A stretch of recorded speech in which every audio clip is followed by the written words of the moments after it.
আসসালামু আলাইকুম, আদাব, নমস্কার। আজ আমরা শুরু করব অত্যন্ত পুষ্টিকর একটা খাবার, সেটা হলো রুটি। কিভাবে আপনারা খুব সহজেই বাসায় তৈরি করতে পারবেন ইলেকট্রিক চুলাতে, নট গ্যাসের চুলা, ইলেকট্রিক চুলাতে খুব সহজে স্বল্প খরচে কীভাবে তৈরি করা যায় সেই প্রসেসটাই আমরা আপনাদের দেখাবো। রুটি তৈরি করা, হোমমেড রুটি। তো আমাদের সাথেই থাকুন। অনেকগুলো বয়েল করে দিচ্ছি সামান্য লবণ,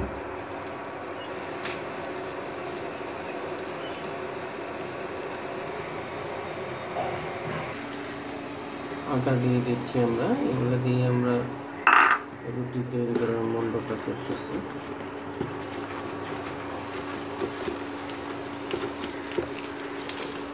নাহলে নেড়ে দিতে হবে, নাহলে এটা থাকে।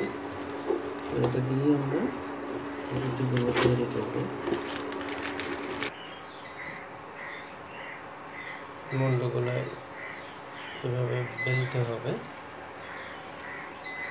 হাত দিয়ে রোলের মতো করে।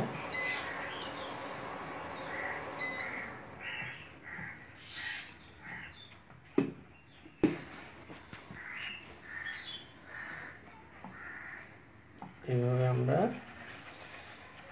ছোট ছোট ডো আকৃতি করবো, অনেকটা সার্কেল শেপে।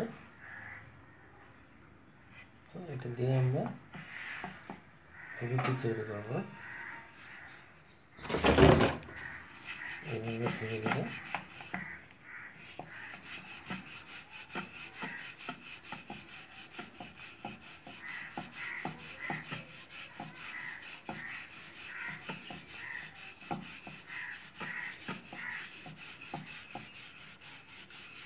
সুন্দর হয়ে গেছে আমাদের একটা রুটি। এভাবে আমরা বাকি রুটিগুলো করে ভেজে আপনাদের দেখাবো।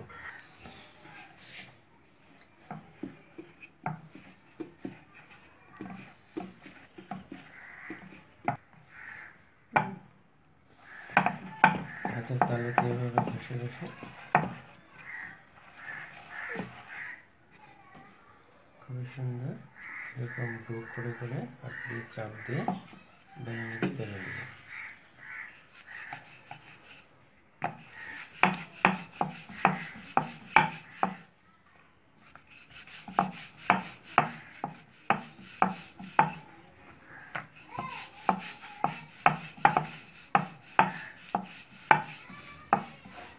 এগুলো আমাদের দ্বিতীয় রুটি। এভাবে পর্যায়ক্রমে বাকিগুলো করে আমরা ভেজে নেব।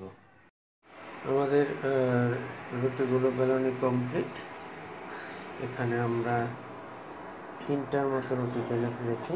খুবই সুন্দর, অত্যন্ত সুস্বাদু একটা খাবার, ফাইবারে ভরপুর। বেলানিতে আমরা বেলে ফেলেছি। একে একে আমরা এগুলো ভেজে নিচ্ছি ইলেকট্রিক চুলা বা ম্যাজিক চুলাতে। আমরা একটা প্যান উঠিয়ে দিয়েছি, ম্যাজিক চুলাতে দিয়ে দিলাম রুটিগুলো যেগুলো আমরা বেলে রেখেছি।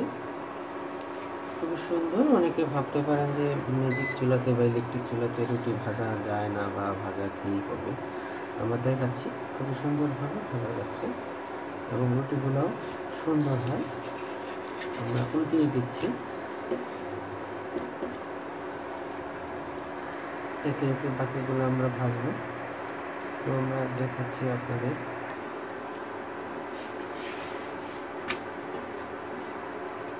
খুবই সুন্দর। রুটি তো ফাইবারে ভরপুর, অত্যন্ত পুষ্টিকর একটি খাবার। রুটিটা বেশ ফুলেও যাচ্ছে,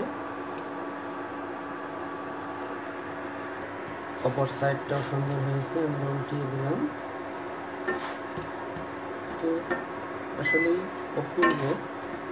ইলেকট্রিক চুলাতে খুব সহজেই আমরা রুটিগুলো তৈরি করতে পারতেছি, এই জন্য কষ্ট করতে হবে না। বানাবেন আর হাত পাও ছেড়ে দিয়ে খাবেন। তো এইভাবে বাকি রুটিগুলো ভাজার পর আপনাদের দেখাচ্ছি। তো আমাদের রুটিগুলো ভাজা কমপ্লিট। খুবই সুন্দর, সফট, প্রত্যেকটা রুটি খুব সুন্দর হয়েছে। আশা করি আপনারা বাসায় তৈরি করতে পারবেন এবং এনজয় করতে পারবেন রুটিগুলো খুব সহজেই। বিদ্যুৎ সাশ্রয়ী প্রসেস, গ্যাসের চুলা ছাড়া আমরা ম্যাজিক চুলা বা ইলেকট্রিক চুলাতে আমরা এই করলাম। এখানে বিদ্যুৎ খরচ আসলে খুবই কম হয়। এই প্রসেসটা ফলো করলে আপনারা আসলে বুঝতে পারবেন যে আপনাদের কতটা সাশ্রয়ী হচ্ছে এবং সকালবেলা খুব সহজেই আপনারা এই ধরনের পুষ্টিকর রুটিগুলো ভেজে ফেলতে পারতেছেন। আমাদের এই ছোট্ট রেসিপি আপনাদের ভালো লেগে থাকলে অবশ্যই লাইক, কমেন্ট, শেয়ার করবেন, যাতে ভবিষ্যতে আমরা আর সুন্দর সুন্দর রেসিপি আপনাদের উপহার দিতে পারি। আপনারা চাইলে এটা মাংস দিয়ে খেতে পারেন, ডিম দিয়ে খেতে পারেন, এনি সবজি দিয়ে খেতে পারেন। সকালবেলা বা যে কোনো নাস্তাতে হালকা নাস্তা হিসেবে আপনারা ইউজ করতে পারেন। অত্যন্ত পুষ্টিকর একটা খাবার। তো সবাই ভালো থাকুন, আল্লাহ আপনাদের মঙ্গল করুন। ধন্যবাদ সবাইকে।